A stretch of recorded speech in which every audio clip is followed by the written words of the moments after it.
ඉතින් යාළුවනේ thumbnail එකෙන්ම ඔයාලා දකින්න ඇති අද වීඩියෝ එක මොකක්ද කියලා. මේ දවස්වල ඊශ්‍රායල් ඉදිකිරීම් ක්ෂේත්‍රය සඳහා ආයුධම්පත් කැඳවනු ලබනවා.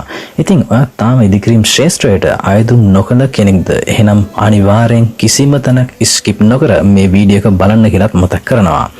ඒ වගේම තව කෙනෙක්ට බලන්න වීඩියෝ එකට ලයික් එක උද්දාගෙන subscribe පාරුව උද්දාගෙන අපි යමු වීඩියෝ එකට.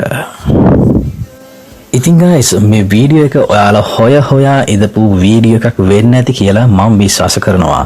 මතක් කරන්නම් ඔයා ඊශ්‍රායල් රැකියාවකට මග පෑදකම් බලන සිටි කෙනෙක් නම් මේ වීඩියෝ එක ස්කිප් නොකර අග වෙනකම් බලන්න කියලාත්.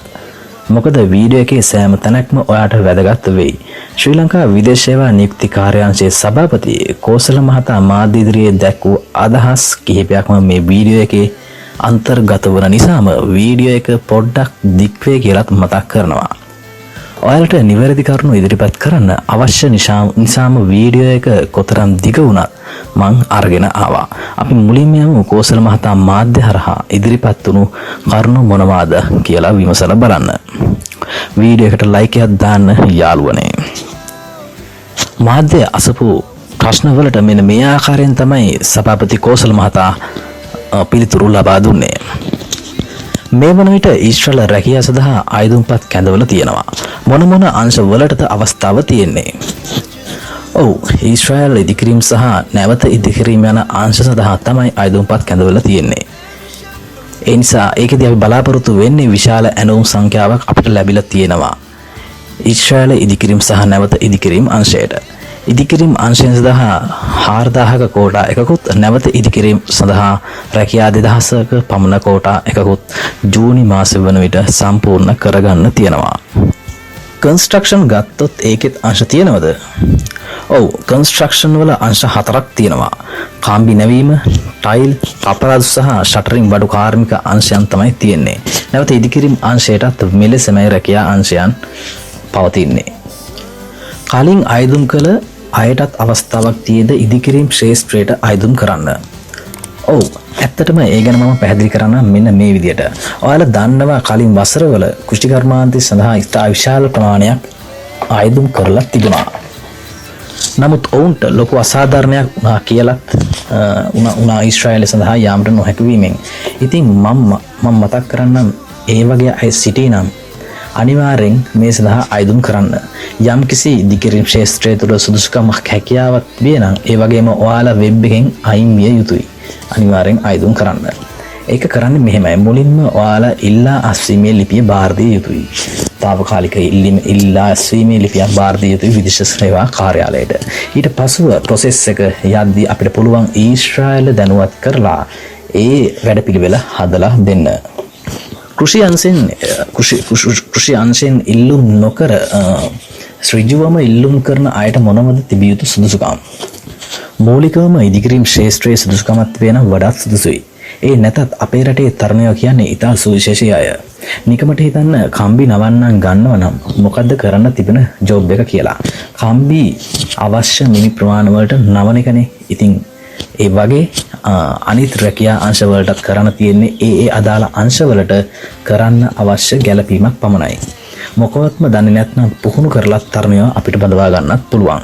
ඉතින් මූලිකවම අවශ්‍ය දෙයක් තමයි අපි මේකෙන් බලාපොරොත්තු වෙන්නේ ඉතා සරල දෙයක් පමණයි. මොකද ඒ අංශයේ රැකියාවන් වලට අදාළ පුංචිම දෙයක් තමයි මූලිකවම බලාපොරොත්තු වන්නේ.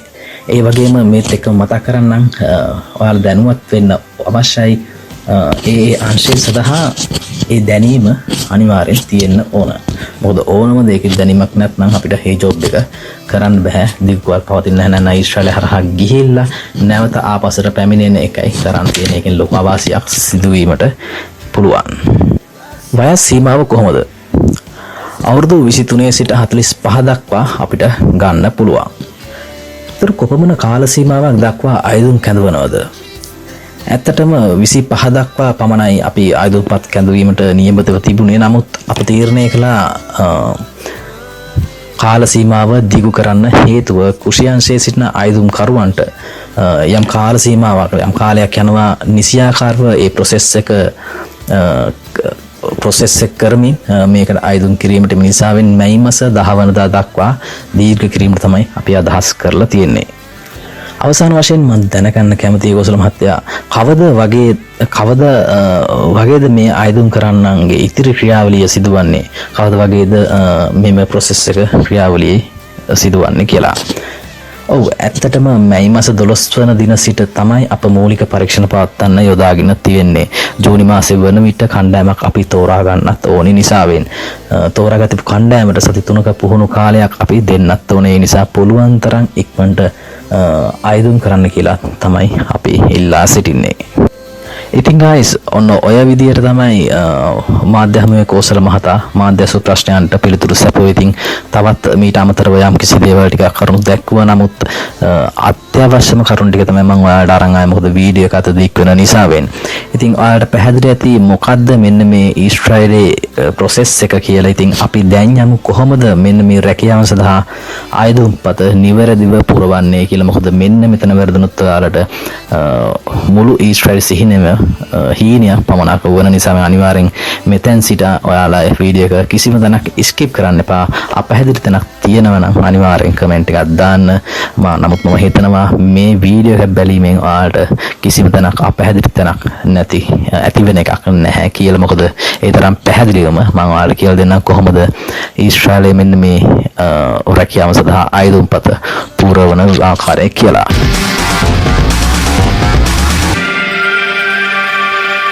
ඉතින් guys ඔයාලා මුලින්ම කරන්න ඕන ඔයාලගේ ස්මාර්ට් ෆෝන් එකෙන් හෝ පරිගණකයෙන් ඔයාලගේ Google Chrome web browser එකට පිවිසෙන්න. ඊට පස්සේ ඔයාලා එතන search කරන්න ශ්‍රී ලංකා විදේශ සේවා නිකුති කාර්යාංශයේ site එක වන SLBFE website එක. right ඊට පස්සේ උඩින්ම දිස්වන එක ඔයාලා search කරගන්න බලමු. right මෙන්න මේ ආකාර ඉන්ටර්ෆේස් එකක් තමයි ඔයාලට ඊට පස්සේ දිස්වන්නේ. ඔයාලට මේක මුලින්ම තියෙනම announcement කියලා මෙතන එකක්. නමුත් ඒක යටතේ view all කියලා ඔයාලට announcement යටතේ view all මෙතන touch කරන්න. එතන click කරන් පස්සේ ඔයාලා වෙනම ඉන්ටර්ෆේස් එකට අරන් යනවා. ඔයාලා මෙතන latest announcement කියලා තිබ්බට ඒකේ Israel කියලා තියෙනවා. නමුත් ඒක touch කරන්න යන්න එපා. ඔයාලට ඒ ඉන්ටර්ෆේස් එකේම ඔයාලට පේනවා ඇති 4 වෙනියට construction and renovation vacancies in Israel කියලා කැටගරි එකක් තියෙනවා. අන්න ඒක ඔයාලා ක්ලික් කරන්න. ඔයාලට ඒක ක්ලික් කරන්න ඊට පල්ලෙහාට read more කියලා තියෙනවා. එතන මේක read more ක්ලික් කරන්න. ඊට පස්සේ ඔයාලා වෙනම ඉන්ටර්ෆේස් එකකට අරගෙන යනවා. ඔයාලා දැන් දිස්සන ඇති තිරයේ constructions and renovation vacancies in Israel කියලා අන්නේ ඒ එතන ඔයාලා ක්ලික් කරන්න. ඊට පස්සේ මෙන්න මේ වගේ ඉන්ටර්ෆේස් එකකට තමයි ඔයාලා යොමු කරන්න online application for Israel G2G program කියලා. ඒකේ ඔයාලට තුනක් දිස්සනවා. ඉතින් මේකෙන් ඔයාලා මෙන්න මේ read instructions මොකද අපි application එකක් පුරවන්න කලින් අපි යම් දෙයකට apply කරන්න කලින් ඔයාලට ඒකේ විස්තර ටිකක් මොනවද මේකට මට තියෙන්න ඕන මට ඕන සුදුසුකම් මොනවද කියලා දැනුවත් කිරීමක් තියෙනවා.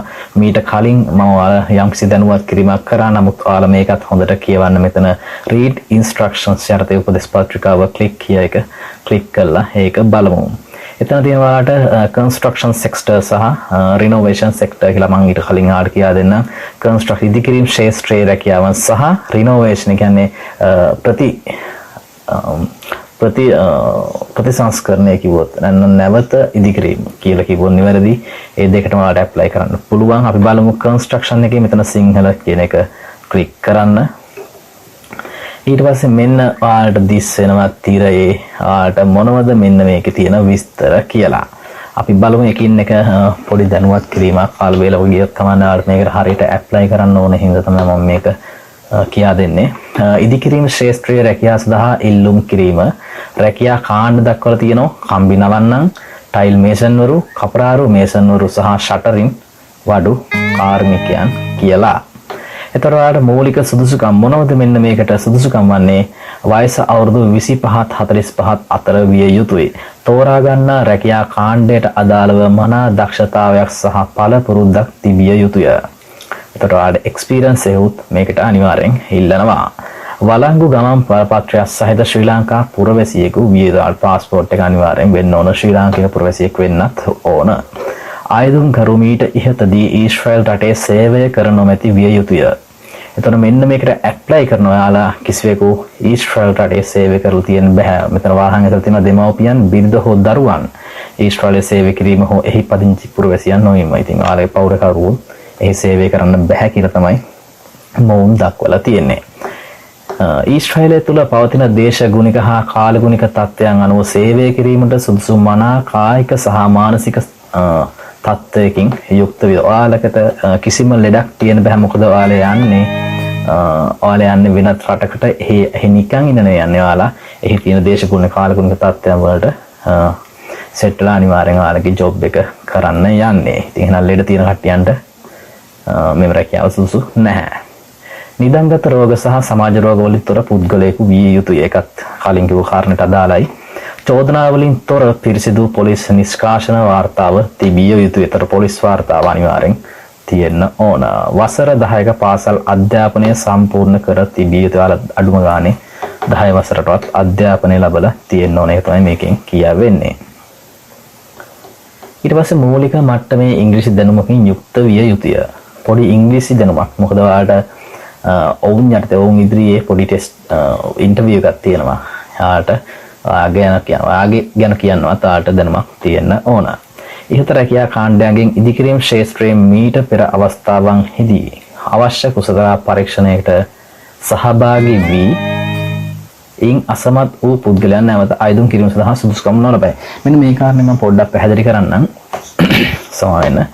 ඉහත රැකියා මෙන්න මේ රැකියා කාණ්ඩ හතරට අදාළව මීට පෙර අවස්ථාවේ ඒ කියන්නේ ඔයාලා මේකට ජොබ් එකට ඇප්ලයි කරලා ඔයාලගේ ස්කිල් ටෙස්ට් එකකට සහභාගී වෙලා ඒකෙන් ෆේල් වෙච්ච කට්ටියන්ට මෙන්න මේ ඉදිකිරීම් ශාස්ත්‍රීය රැකියාවන් වලට ආයුධම් කිරීමේ හැකියාවක් නැහැ. ඒක ඔයාලා හොඳට තේරුම් ගන්න. කලින් ඇප්ලයි කරපු අය නෙමෙයි කලින් ඇප්ලයි කරලා ස්කිල් එක ෆේල් වෙච්ච අයට පමණයි මෙන්න මේ පණිවිඩය. ඊට අමතරව දෙකේ දක්වලා තියෙන මාසික වැටුප ඇමරිකානු ඩොලර් 1644යි සහ අතිකාල දීමනා එකතු වෙනම කියලා.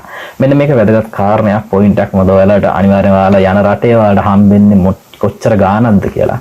ඔයාලගේ වැටුප ගැන ඔයාලා දැනුවත් වෙලා ඉන්නවා. බලමු කැල්කියුලේට් කරලා ඩොලර් 1644ක් කියන්නේ අද වෙනකොට අද ඩොලර් 298ක් වගේ යාළුවනේ. ඉතින් අදට මම ඩොලර් රුපියල් 300ක් වගේ මුදලකින් ගන්නවා. එතකොට රුපියල් 4,93,200ක මුදලක් තමයි කැල්කියුලේට් වෙන්නේ මෙන්න මේ වලට පඩියට. ඉතින් මෙන්න මේ 4,93,200ක මුදලට OT එකතු වෙනවා. ඉතින් OT නැතුව තමයි මේ ගාන මම කිව්වේ. right. ඊට පස්සේ කොන්ත්‍රාත් කාල සීමාව මාස 63. මාස 63 කියන්නේ අවුරුදු 5යි මාස 3ක් වගේ. ඊට පස්සේ පොඩි විස්තර ටිකක් තියෙනවා. මේක මම හිතන්නේ මට එකින් එක කියන්න ඕනේ නැහැ. ඔයාලා පොඩ්ඩක් ඒක තේරුම් ගන්න ලොකු දේවල් ටිකක් නෙවෙයි ඒක තියෙන්නේ. පුංචි දේවල් ටිකක්. නමුත් හොඳට හිතලා බලලා තේරුම් ගන්න. right. තවත් ඔයාලට මතක් කරන කාරණයක් තියෙනවා. සැලකිය යුතුයි කියලා මෙතන පොඩි දෙයක් පැහැදිලි කරන යාලා වෙබ් සබැදිය අයදුම් කිරීමට මූලික සම්මුඛ පරීක්ෂණ, පූර්ව කුසලතා පරීක්ෂණ, අවසන් කුසලතා පරීක්ෂණ සහ ලොතරැයි ක්‍රමවේද ඔස්සේ තෝරා ගැනීම වැනි කිසිදු කරුණක් සඳහා කිසිදු පුද්ගලයෙකුට මුදල් ගෙවීම සිදු නොකළ යුතු අතර කාර්යාංශය විසින් ඔබව දැනුවත් කර අය කරනු ලබන සේවා ගාස්තු සහ කාර්යාංශ ලියාපදිංචි ගාස්තු පමණක් ගෙවීමට තමන් වග බලා ගත යුතුය. එතකොට මෙන්න මේක අනිවාර්යෙන් ඔයාලා ආදර්ශ ගන්න හොඳ පොයින්ට් එකක්. මොකද වෙන අය ඔයාලගේ මෙන්න මේ මුවාවෙන් රැකියාව ලබා දෙන මුවාවෙන් සල්ලි කරන්න පටන්ගෙන තියෙනවා. ඉතින් ඒවට අහු වෙන්න එපා කියලා තමයි කියන්නේ. right. අපි මෙතනින් බෑක් වෙමු. එහෙනම් ඔයාලා මේක අයදුම් කරන්න මූලික සුදුසුකම් ටික සේරම දැන් පරීක්ෂණය කළා අවසන්. ඒ එක්කම මම කියන රිනෝවේෂන් සෙක්ටර් එකට කියන්නේ ඉදිකිරීම නැවත ඉදිකිරීම අංශයට මොකද්ද වෙන්නේ කියලා. ඒකෙත් මේ ආකාරයෙන්ම තමයි තියෙන්නේ. මේකත් කියන්නේ රැකියා කාණ්ඩ තියෙනවා. ප්‍රතිසංස්කරණ කටයුතු සිදු කරන්න පොදු මේ බලා ගන්න පුළුවන්. ඊට පස්සේ මේකෙත් අර මූලික සුදුසුකම් තියෙන්නේ ඒ හා සමානව තමයි. right. ඒ හා සමානව තමයි. පුංචි වෙනසක් තියෙනවා. වසර 3කට වඩා වැඩි කාල සීමාවක් සහිත වළංගු ගමන් බලපත්‍රයක් හිමි ශ්‍රී ලංකා පුරවැසියෙක්. ඒ කියන්නේ ඔයාලා પાස්පෝර්ට් එක අනිවාර්යෙන් අවුරුදු 3කට වැඩි කාල සීමාවක් සහිත. ඒ කියන්නේ හිතන්න 2025 2030 ඔයාලගේ પાස්පෝර්ට් එක ඉවර වෙනවා නම් ඔයාලට මේකට අයදුම් කරන්න පුළුවන්. 2027 ඉවර වෙනවා ඔයාලට අයදුම් කරන්න බෑ. මොකද වසර 3කට වැඩි කාල පරාසයක් තියෙන්න ඕනේ. ඒ කියන්නේ 2025 26 27 28 අඩුම 2028 දක්වාවත් පාස්පෝර්ට් එක වළංගු වෙන්න ඕන. ඊට අමතරව පොඩි දෙයක් මතක් කරන්න. මාසික වැටුප වෙනස් වෙලා තියෙනවා. අපි බලමු කැල්කියුලේට් කරලා කොහොමද කියලා. 1520යි ඩොලර් 1520යි ගුණ කිරීම 300ක් දල වශයෙන් ගත්තම ආට 4,56,000ක වැටුපක් තමයි මෙන්න මේ නැවත ඉදිකිරීම අංශයේ රැකියාවන් සඳහා වළංගු වන්නේ. එතකොට ඒකට අතිකාල OT දීමනා එකතු වීමට නියමිතයි කියලා මතක් කරගන්න. right. ඔන්න ඔය ආකාරයෙන් තමයි ඇප්ලිකේෂන් එකට ෆිල් කරන්න යන්න කලින් ඔයාලට උපදෙස් පත්‍රිකාව ලැබෙන්නේ. ඉතින් ආයෙ අපි මෙතනින් බෑක් වෙනවා. දෙපාරක් බෑක් වුණාන් පස්සේ ඔයාලට තියෙන මෙන්න create application කියන එක. අපි ඉස්සෙල් read instruction කියව create application එකේ click කරන්න. ඊට පස්සේ මෙන්න මේ වගේ ඇප්ලිකේෂන් එකක් තමයි ඔයාලට ඉන්ටර්ෆේස් එකේ දිස්වන්නේ. right. එතකොට මෙන්න මේ ඇප්ලිකේෂන් එක පුරවලා සබ්මිට් කරලා තමයි අපි ඔන්ලයින් ඇප්ලිකේෂන් එක හරියට පුරවන්න. මම පොඩි විස්තරයක් දෙන්නම් මේක පිළිබඳව. ඔයාලට ෆිල් කරන්න තියෙන මෙතන පැහැදිලිවම කියලා තියෙනවා please fill in English and block letters. ඔයාලා මේ ඇප්ලිකේෂන් එක පුරවන්න ඕනේ සම්පූර්ණ ඉංග්‍රීසියෙන්. සම්පූර්ණ ඉංග්‍රීසි වලින් විතරයි මෙන්න මේ ඇප්ලිකේෂන් එක පුරවන්න ඕනේ. ඒ වගේම block letters සහ capital අක්ෂර වලින් තමයි ඔයාලා මෙන්න මේ ඇප්ලිකේෂන් එක පුරවලා ඇප්ලයි කරන්න අවශ්‍ය වන්නේ. එතකොට මුලින්ම තියෙනවා personal details කියලා. ඔයාලගේ පුද්ගලික තොරතුරු NIC number එක. මෙන්න මේ NIC number එක ඔයාලගේ ගහන් type කරන්න මෙතන. ඊට පස්සේ passport number එක තියෙනවා. ඔයාලගේ උපන් දිනය සඳහන් කරන්න තියෙන මෙන්න මේ පිළිවෙලට ඔයාලගේ උපන් දිනය ලබා දෙන්න පුළුවන්. ඊට පස්සේ ඔයාලගේ gender එක. gender නම් මෙතෙන්ට අනිවාර්යෙන් අත්‍යවශ්‍ය කාරණාවක් වුණත් gender එක select වෙන්නේ මෙන්න මෙතන select කරන්න පුළුවන් male ද female ද කියලා. මෙතෙන්ට female අවශ්‍ය නැහැ. මොකද පිරිමි අයදුම් කරුවන් පමණයි මේ රැකියාවලට ගන්න. ඒක නිසා ඔයාලා male දෙන්න. ඊට අමතරව last name එක මෙතන fill කරන්න. ඔයාලගේ last name එක. ඊට පස්සේ තියෙනවා first name එක. පළවෙනි නම. right. ඊට පස්සේ ඔයාලගේ තාත්තගේ full name එක මෙතෙන්ට අහනවා. ඊට පස්සේ ඔයාලගේ passport එක අවසන් වන දිනේ මෙතනින් දාන්න ඕන. passport එක අවසන් වන දිනේ. ඊට පස්සේ ඔයාලා married නැත්නම් single ද divorced ද widow ද කියන එක මෙතෙන්ට දෙන්න පුළුවන්. මේ වගේ දේවල් නම් පොඩි simple දෙයක් තියෙන. මොකද මම එකින් එක කියලා දෙන්න අවශ්‍යත් නැහැ. මම ඒ පුංචි මතක් කිරීමක් ඔයාලට කරන්නේ. ඒක ඔයාලට තනියම fill කරගන්න පුළුවන් easily. හැබැයි හොඳට fill කරන්න මේක. ඊට පස්සේ mobile number එක ඔයාලගේ contact details යටතේ mobile number එක ඉල්ලනවා. ඔයාලා මෙතන ඔයාලගේ වැඩ කරන number එක දෙන්න. ඒකට මෙතන මේ number එක දීලා ඊට පස්සේ ඔයාලට මෙතන get verification code කියලා එකක් එනවා. එතකොට මෙන්න මේ number එක මෙතන type කරාට පස්සේ මෙන්න මේ get verification code කියන එක touch කරන්න. ඒක touch කරාට පස්සේ ඔයාලගේ phone number එකට code එකක් එනවා. අංක 4කින් යුත් digit code එකක් එනවා. අන්නේ code එක මෙන්න මෙතන verification code යටතේ ගහන්න අවශ්‍ය. අපි මේ 1 2 3 4 ආව කියලා. එහෙනම් මෙන්න මේ code එක 1 2 3 4 කියන මෙතන ගහන්න ඕන. ඊට පස්සේ මෙතන තව ඔයාලගේ mobile number එකක් දෙන්න පුළුවන් වැඩ කරන number එක. ඊට පස්සේ address line 1 2 කියලා දෙනවා. ඔයාලා එකක් පුරවන්න ඇති. ඔයාලගේ ගෙදර address එක හරියට පුරවන්න. ඊට පස්සේ town එක මෙතනින් district එකේ තෝරන්න. right. ඊට පස්සේ applied job කියලා දෙනවා. job sector එක අහනවා. ඒ කියන්නේ job sector එක මෙතන ඊතලයට බැලුවොත් construction sector එකටද renovation. ඒ කියන්නේ ඔයාලා ඉදිකිරීම අංශයටද නැත්නම් නැවත ඉදිකිරීම අංශයටද කියලා මෙතනින් ටච් කරන්න තියෙන්නේ. ඒක හරියට තෝරගන්න ඔයාලා කරන job එක අනුව. ඊට පස්සේ job category එක අහනවා. අර මම ඔයාලට ඉස්සෙල්ලම කිව්ව job category එක යටතේ තියෙනවා 4 වර්ගයක්. ඒතකොට ඔයාලා මෙතනින් තෝරලා job category එක දාන්න පුළුවන්. අර මම කලින් ඔයාලට instruction යටතේ තිබ්බා tile බාසුන් නැහැලද ඒ වගේ කියලා. එතකොට ඔන්න ඔය ආකාරයෙන් තමයි මේක ෆීල් කරන්න තියෙන්නේ. ඉතින් මේක ෆීල් කරනකොට ෆීල් කරාට පස්සේ ආයි නැවත මේක චෙක් කරලා බලන්න. ඔයාලගේ මෙතන NIC නම්බර් එකේ ඉදම්ම අවසානයේ දක්වාම චෙක් කරලා බලන්න මම මේ දේ හරියට කරලාද කියලා. ඉතින් දෙපාරක් තුන්පාරක් චෙක් කරාට පස්සේ ආලා මෙතන යටම තියෙන submit details කියන එක ටච් කරන්න. submit details එක ඊට පස්සේ ආලාට මේක ආල් සාර්ථකව ෆිල් කරා කියලා පොඩි මැසේජ් එකක් එවි.